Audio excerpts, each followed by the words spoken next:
ये संविधान से संबंधित 20 महत्वपूर्ण क्वेश्चन जो कि आप देखेंगे इतिहास से संबंधित, इतिहास में, जो कि पहला क्वेश्चन है आज का कि 1922 में निम्नलिखित में से किसके द्वारा यह उद्गार व्यक्त किया गया कि भारतीय संविधान भारतीयों की इच्छा अनुसार होगा। यानी प्रश्न कह रहा है कि भारत का संविधान भारत के नागरिकों के इच्छा के अनुसार होना चाहिए। यह किसने उद्गार किया?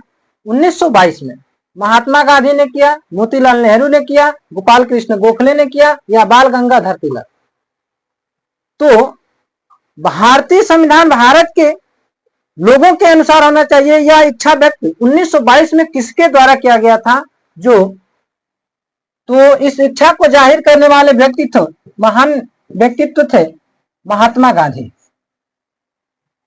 प्रश्न संख्या 2, 1924 ईस्वी में किसके द्वारा ब्रिटिश सरकार से यह मांग की गई कि भारतीय संविधान के निर्माण के लिए संविधान सभा का गठन किया जाए? यानी 1922 के बाद 1924 में किस भारतीय राजनेता के द्वारा यह मांग किया गया था, या भारत के किस व्यक्ति द्वारा यह मांग किया गया था 1924 ईस्वी में कि भारतीय संविधान के निर्माण के लिए भारतीय संविधान के निर्माण के लिए संविधान सभा का गठन होना चाहिए? तो वह व्यक्ति थे, 4 विकल्प है, M.N. राय, महात्मा गांधी, मोतीलाल नेहरू, गोपाल कृष्ण गोखले। तो इसका जो कि सही होगा, मोतीलाल नेहरू के द्वारा 1924 में ब्रिटिश सरकार से यह मांग किया गया था कि भारतीय संविधान के निर्माण के लिए भारतीय संविधान सभा के गठन होना चाहिए। प्रश्न संख्या आज का तीसरा है कि संविधान सभा के विचार और औपचारिक रूप से प्रतिपादन किसके द्वारा किया गया?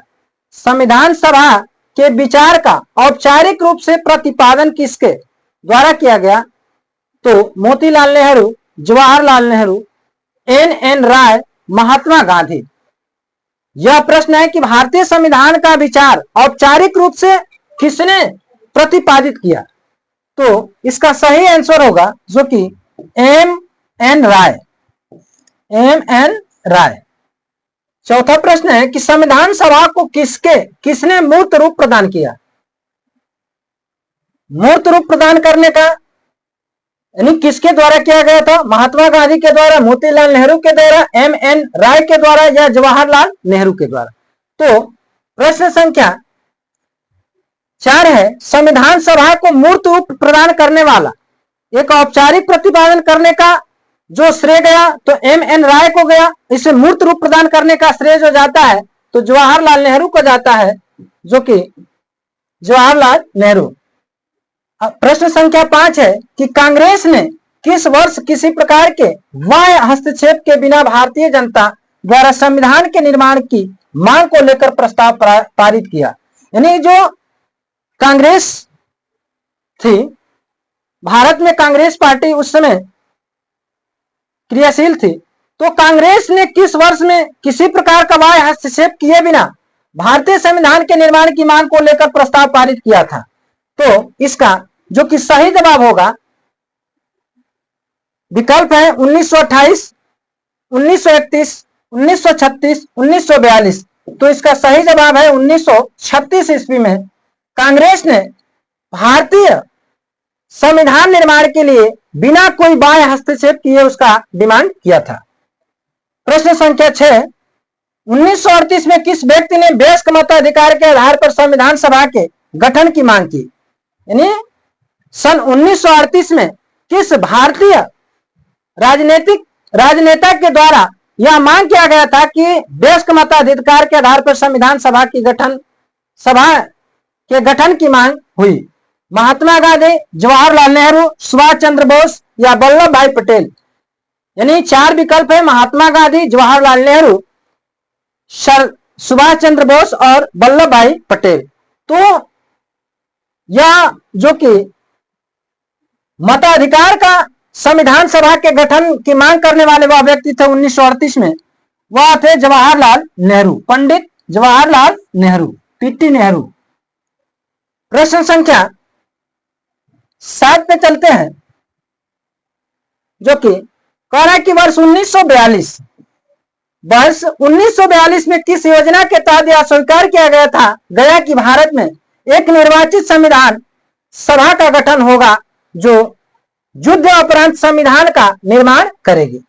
यानी सन 1942 में किस योजना के तहत यह प्रस्ताव रखा गया था कि भारत में एक निर्वाचित संविधान सभा का गठन होना चाहिए जो युद्ध के उपरांत निर्माण होगा या युद्ध के उपरांत निर्माण होगी। क्रिप्स योजना के द्वारा, रेलवे योजना के द्वारा, कैबिनेट मिशन योजना के द्वारा या माउंटबेटन योजना के द्वारा।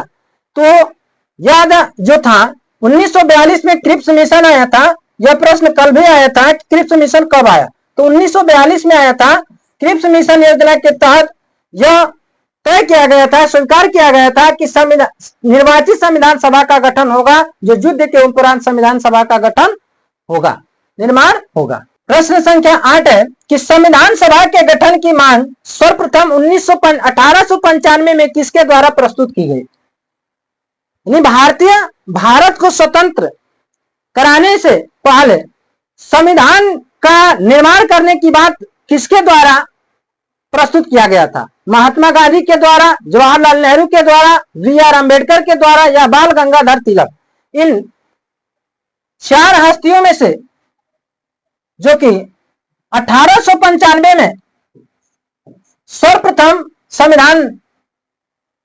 संविधान सभा के गठन की मांग करने वाले व्यक्ति थे, वह उनका नाम था बाल गंगाधर तिलक। प्रश्न संख्या 9 है कि भारत की संविधान सभा गठित करने का आधार क्या था?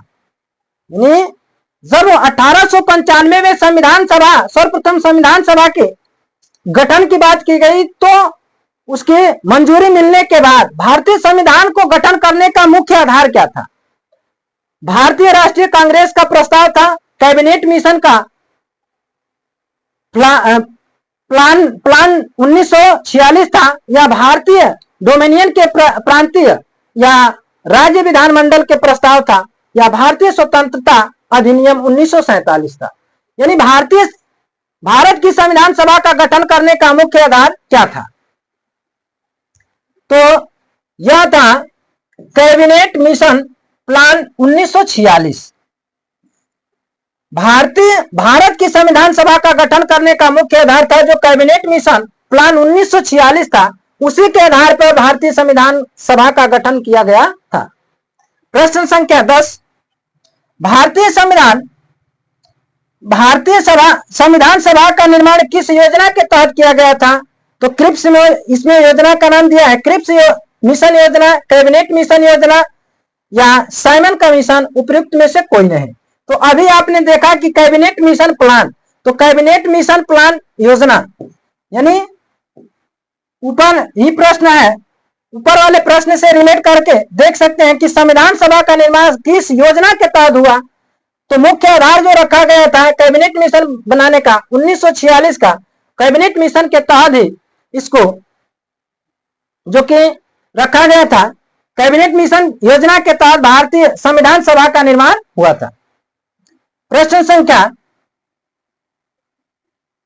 अगला है कि सन 1936 में भारतीय राष्ट्रीय कांग्रेस द्वारा संविधान सभा के गठन की मांग कहां पर हुए अधिवेशन में रखी गई? तो जो कांग्रेस का अधिवेशन, पहला अधिवेशन जो मुंबई में हुआ था,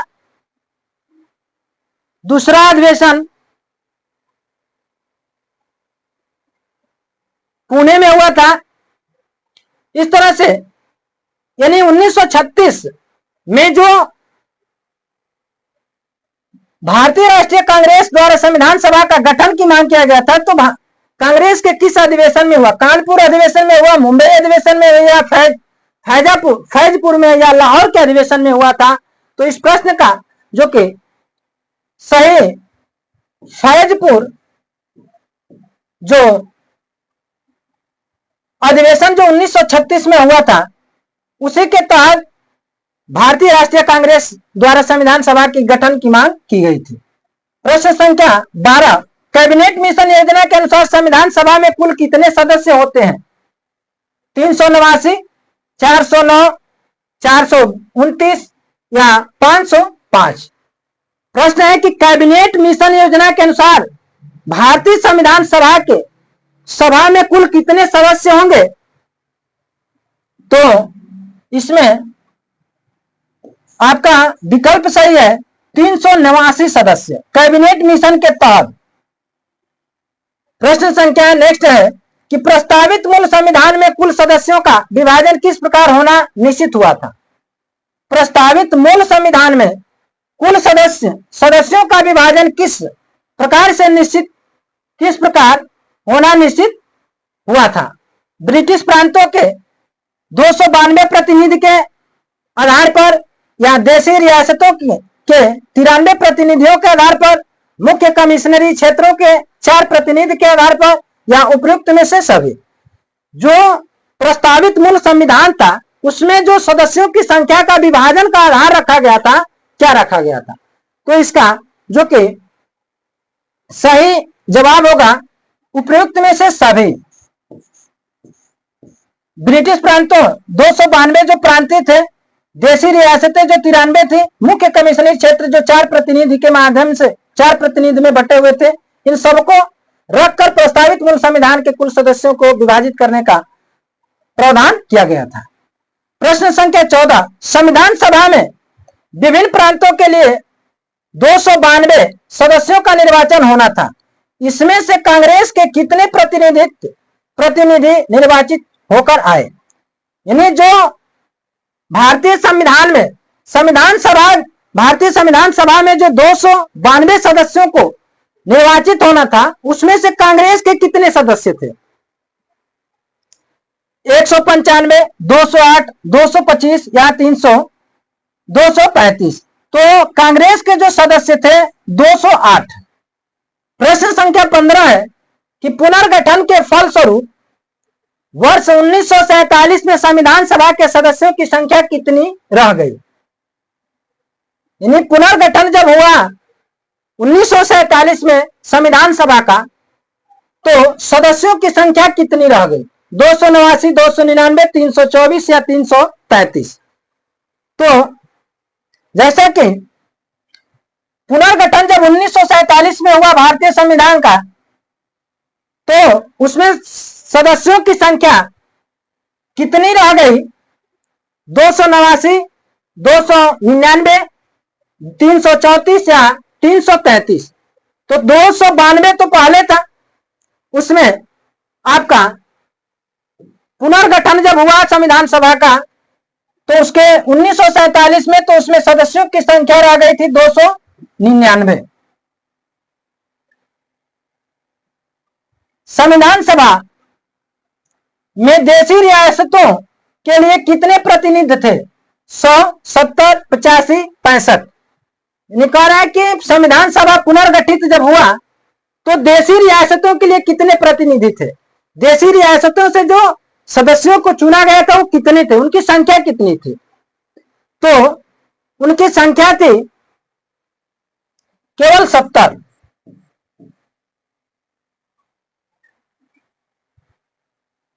पुनर्गठित संविधान सभा, अगला प्रश्न है कि पुनर्गठित संविधान सभा में विभिन्न प्रांतों के लिए कितने प्रतिनिधित्व थे? कितने प्रतिनिधि थे? प्रश्न संख्या 17 है कि पुनर्गठित संविधान सभा में विभिन्न प्रांतों के लिए जो 292 प्रांतीय क्षेत्र थे, उनमें से कितने ऐसे प्रांत थे जिनसे सदस्यों को सिलेक्ट किया गया था? तो 229। प्रश्न संख्या 18 है कि कैबिनेट मिशन योजना के अंतर्गत संविधान निर्मात्री परिषद में प्रत्येक प्रांत की आवंटित सदस्य संख्या निर्धारित करने के लिए एक प्रतिनिधि कितनी जनसंख्या के अनुपात में था? एक प्रतिनिधि कितनी जनसंख्या के अनुपात में था? 8 लाख व्यक्ति, 10 लाख व्यक्ति, या 12 लाख व्यक्ति, या 15 लाख व्यक्ति? यानी इसका जो अनुपात था कि 8 लाख व्यक्तियों पर एक प्रतिनिधित्व को चुना जाता था, या 20 लाख 12 लाख पे चुना जाता था, या 10 लाख पे एक व्यक्ति को चुना जाता था, या 15 लाख पे एक व्यक्ति को चुना जाता था? तो इसका जो अनुपात था 1:12 लाख था। एक व्यक्ति को जब चुना जाता था तो जो उस प्रांत की 12 लाख जनसंख्या हुआ करती थी तो एक व्यक्ति को सिलेक्ट किया जाता था संविधान सभा के निर्मात्री परिषद में। अरे बी है ना, सॉरी बी है, देखो दिमाग में बी। इसका जो अनुपात था 1:10 लाख था, यानी बी। अगला प्रश्न है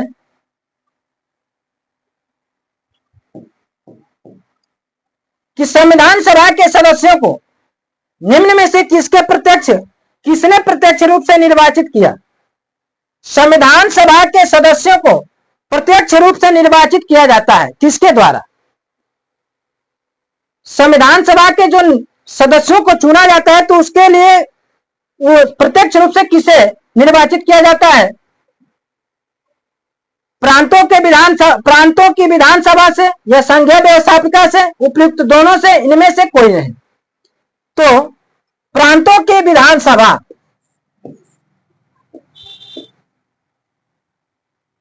और 20वां प्रश्न है आज का कि संविधान सभा में किस प्रांत का प्रतिनिधित्व सबसे अधिक था?